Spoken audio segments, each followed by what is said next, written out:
Hai semuanya, perkenalkan nama saya Natarina Keisha Kristianto. Saya merupakan mahasiswa Ilmu Komunikasi Universitas Dianuswantoro. Dan pada hari ini saya kedatangan tamu spesial yang merupakan seorang profesional di bidang musik klasik dan telah menjadi guru piano selama puluhan tahun yang telah menciptakan banyak sekali musisi handal. Dan pada hari ini saya akan membahas mengenai dampak virus corona bagi industri musik di tanah air, terutama genre musik klasik. Mau tahu apa perbedaannya dulu dan sekarang? Langsung simak video berikut ini. Oke, perkenalkan ini ada Ibu Maraika Kabaryastuti yang telah menjadi guru piano klasik selama puluhan tahun. Nah, sekarang saya tanya sama Ibu Maraika, apa sih perbedaannya dulu dan sekarang, sebelum masa pandemi dan setelah masa pandemi di bidang industri piano klasik ini? Sebelum masa pandemi dan sesudah masa pandemi. Sebelum masa pandemi, tentu kita akan bebas mengajar dalam range waktu yang juga tidak ada batasnya. Terus kemudian orang tua murid yang lebih berani memberi kebebasan anaknya untuk belajar musik. Kemudian banyak kompetisi-kompetisi yang terbuka yang bisa diikuti para murid, juga ujian internasional yang juga terbuka yang bisa juga diikuti oleh semua murid, dan penguji yang dari luar negeri yang bisa datang ke Indonesia dengan lebih bebas. Oh, jadi dari les sampai ke lomba semuanya terhambat, betul? Ya, betul. Nah, bagaimana cara mengatasi pertama soal les? Bagaimana cara mengatasinya itu? Ada beberapa macam. Satu dengan online, pelajaran online. Yang kedua dengan pelajaran tatap muka. Untuk bagi orang tua yang belum bisa berani waktunya untuk anaknya untuk les temu muka, biasanya mereka memberi les dengan cara online. Tapi ada beberapa yang tatap muka, karena untuk piano klasik lebih maksimal untuk belajar temu langsung ya. Kalau online mungkin kurang efektif karena tidak langsung melihat gurunya ya, betul? Karena banyak faktor di dalam musik klasik, yaitu bunyi suara. Suara, betul itu ya. yang sangat sensitif sekali, yang kami harus bantu untuk betulkan atau bantu untuk melatih, dan itu nggak bisa dilakukan untuk online karena sangat sensitif. Jadi untuk segi pembelajaran sendiri jauh lebih sulit karena tidak bisa melakukan yang namanya hearing dengan baik, betul? Ya, betul. Dan juga pelatihan jari, pelatihan teknik, pengaturan suara, dan banyak kompleks lah. Jadi semuanya bergantung pada kuota HP dan sinyal internet, betul? Ya, betul. Nah, bagaimana caranya Anda membuat, kan kemarin itu ada lomba, betul? Bagaimana Anda caranya mengajar di tengah-tengah pandemi jikalau ada lomba? Lomba-lomba yang diikuti di masa pandemi sesuai dengan anjuran pemerintah, kita mengikuti lomba online. Lomba online itu tidak mudah karena sangat lebih sulit dibandingkan lomba yang langsung performance yang datang. Betul. Jadi kita lakukan harus dengan temu muka, karena kita pada waktu proses pembuatan biasa mereka pakai video recording, pada waktu proses recordingnya itu juga sangat sulit, jadi kita harus tatap muka, ketemu muka dengan murid yang mengikuti yang kompetisi. Diprioritaskan, ya. Betul. Jadi murid yang diprioritaskan akan diberikan waktu untuk tatap muka, namun murid yang belum diprioritaskan atau tidak mengikuti lomba dalam waktu dekat akan mengikuti online lesson.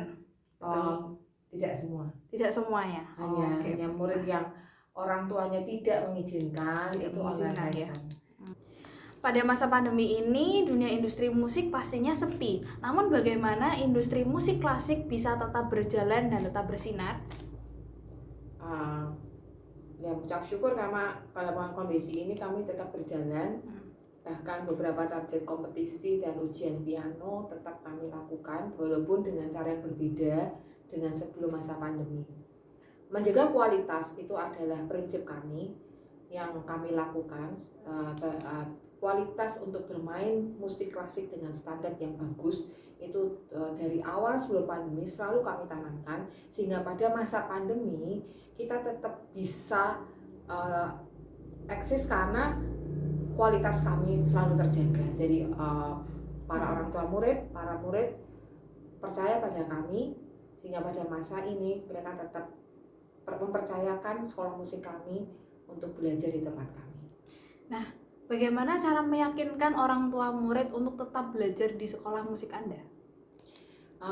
Hubungan antara orang tua murid, anak, dan guru itu menjadi prioritas kami. Mereka mempercayakan kami pun juga mempercayakan kami kepada mereka. Artinya anak-anak yang dititipkan kepada kami untuk kami didik itu kami percaya mereka anak-anak yang sehat. Artinya apabila saudara mereka terkena COVID, jauh hari mereka akan mengkomunikasikan dengan kita, sehingga kita para guru pun tetap merasa aman mengajar anak-anak mereka, pasti dengan protokol kesehatan yang sangat ketat.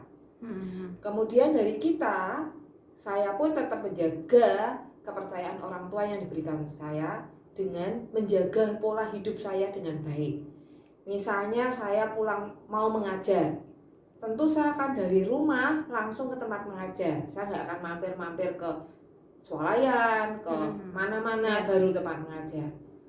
Nah, kemudian saya akan jujur pada mereka kondisi ke lingkungan saya, sehingga asas kepercayaan antara orang tua, murid, guru itu tetap terjalin dengan baik, sehingga itu akan menolong anak-anak belajar lebih maksimal lagi. Jadi intinya adalah saling menjaga kepercayaan masing-masing, saling jujur tentang keadaan kondisi kesehatan masing-masing demi program yang berjalan dengan baik. Nah, apa saja sih program yang masih berjalan pada saat pandemi ini?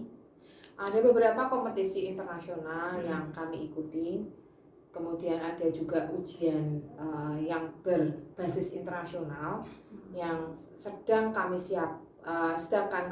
akan kami ikuti. Karena online biasanya penguji dari London datang ke Indonesia, tetapi dulu sebelum masa pandemi penguji dari London datang ke Indonesia, tetapi karena masa pandemi ini kita harus mengikutkan ujian online dengan guru-guru tetap berstandar internasional. Lalu apa saja yang menjadi kendala dari kompetisi online tersebut? Kendalanya banyak sekali, karena pengambilan gambar, pengambilan suara harus memenuhi standar yang sudah diberikan dari pihak juri. Jadi itu nggak mudah, karena teknik pengambilan gambar akan dilakukan berulang, karena benar-benar harus sangat sebaik mungkin dilakukan. Dan kadang-kala murid beberapa murid tidak punya semangat yang kuat. Kita harus support secara semangat juga, supaya mental juga mental juga untuk menyelesaikan satu recording dengan baik, karena itu nggak mudah untuk seorang murid. Bagaimana dengan hasil-hasil kompetisi yang kemarin? Hasilnya cukup baik, karena ada yaitu segitiga hubungan yang baik antara orang tua, murid, dan guru yang sangat mensupport murid untuk bisa bekerja keras dengan baik. Hasilnya baik, ada beberapa yang masuk juara 1, gold, masuk platinum, dan hasilnya cukup baik. Nah, lalu bagaimana nasib anak SMA yang ingin sekolah di luar negeri, khususnya di bidang musik yang sekarang sedang menempuh pembelajaran di Yudhistira Musik? Ada beberapa anak-anak lulusan SMA yang masuk ke jurusan musik di luar negeri yang sekarang masih belum bisa sekolah tatap muka di luar negeri. Mereka tetap kami bantu untuk beberapa mata kuliah, terutama praktek, untuk tetap mengikuti kuliah online di universitas yang tempat mereka belajar. Jadi apa pesan-pesan dari Bu Ika ini untuk industri musik klasik di Indonesia sekarang sedang mengalami pandemi? Dalam hal ini sebenarnya sejak sebelum pandemi, hal yang terpenting ditanamkan di sekolah musik kami adalah menjaga kualitas, menjaga hubungan yang baik antara orang tua, guru, dan murid. Dengan menjaga kualitas dan hubungan yang baik ini sebagai bekal pada saat masa-masa sulit seperti ini, kita tetap bertahan, tetap berjalan, tetap bisa support murid dengan baik. Karena dalam industri musik klasik juga kepercayaan adalah hal yang penting bagi berjalannya suatu pembelajaran musik klasik yang baik. Oke, sekian. Terima kasih Bu Ika telah bersedia untuk saya interview. Sekian teman-teman sudah mendengarkan interview kami. Terima kasih telah mendengarkan.